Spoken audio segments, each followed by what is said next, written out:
Preface.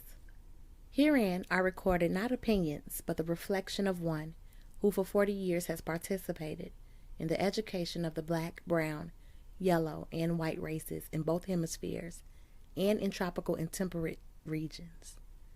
Such experience, too, has been with students in all grades from the kindergarten to the university. The author, moreover, has traveled around the world to observe not only modern school systems in various countries, but to study the special systems set up by private agencies and governments to educate the natives in their colonies and dependencies. Some of these observations, too, have been checked against more recent studies on a later tour. Discussing herein the mistakes made in the education of the Negro, the writer frankly admits that he has committed some of these errors himself. In several chapters, moreover, he specifically points out wherein he himself has strayed from the path of wisdom. This book, then, is not intended as a broadside against any particular person or class, but it is given as a corrective for methods which have not produced satisfactory results. The author does not support the once popular view that in matters of education, Negroes are rightfully subjected to the will of others on the presumption that these poor people are not large taxpayers and must be content with charitable contributions to their uplift. The author takes the position that the consumer pays the tax, and as such, every individual of the social order should be given unlimited opportunity to make the most of himself. Such opportunity, too, should not be determined from without by forces set to direct the proscribed element in a way to redound solely the good of others, but should be determined by the makeup of the Negro himself and by what his environment requires of him. This new program of uplift, the author contends, should not be decided upon by the trial and error method in the application of devices used in dealing with others in a different situation and at another epoch. Only by careful study of the Negro himself and the life which he is forced to lead can we arrive at the proper procedure in this crisis. The mere imparting of information is not education. Above all things, the effort must result in making a man think and do for himself, just as the Jews have done in spite of universal persecution.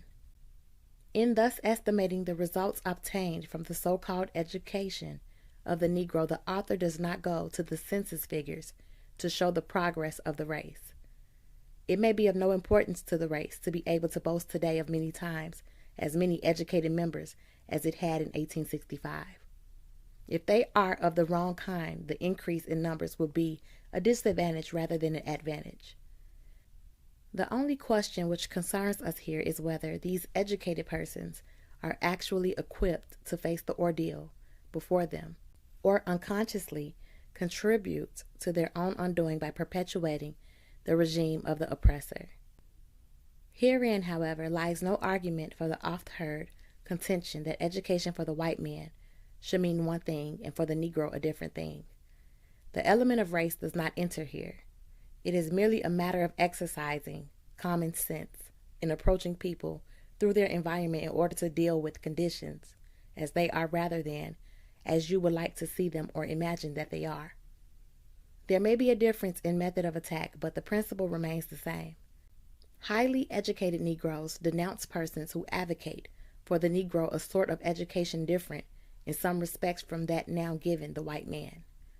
Negroes who have been so long inconvenienced and denied opportunities for development are naturally afraid of anything that sounds like discrimination.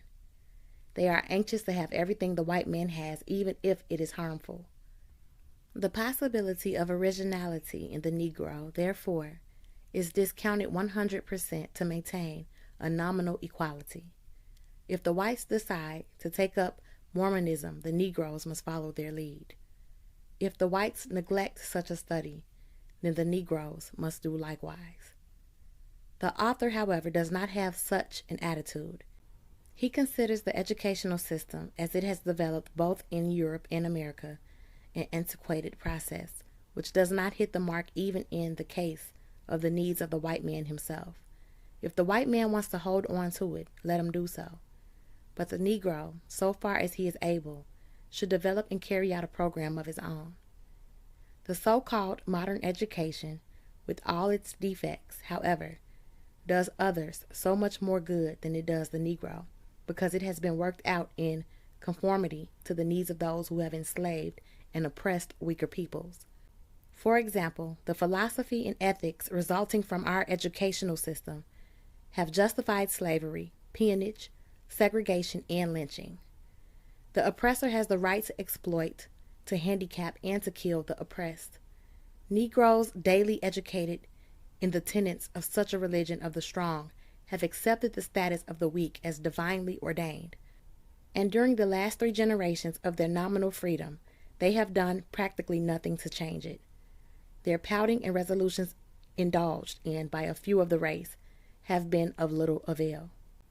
No systematic effort toward change has been possible, for taught the same economics, history, philosophy, literature, and religion, which have established the present code of morals, the Negro's mind has been brought under the control of his oppressor.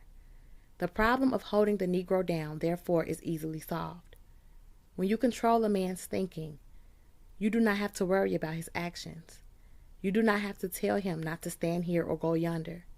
He will find his proper place and will stay in it. You do not need to send him to the back door.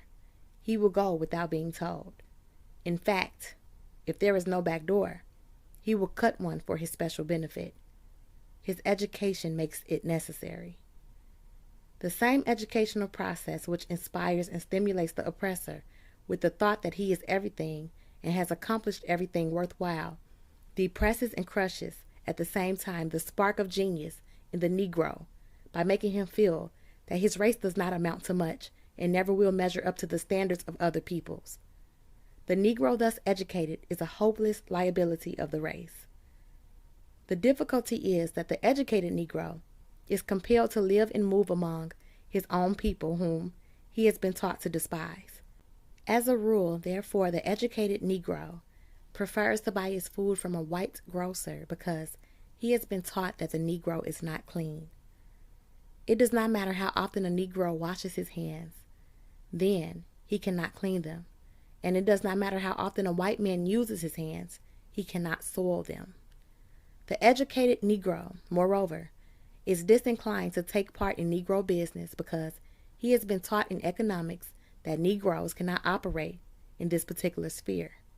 The educated Negro gets less and less pleasure out of the Negro church, not on account of its primitiveness and increasing corruption, but because of his preference for the seats of righteousness controlled by his oppressor.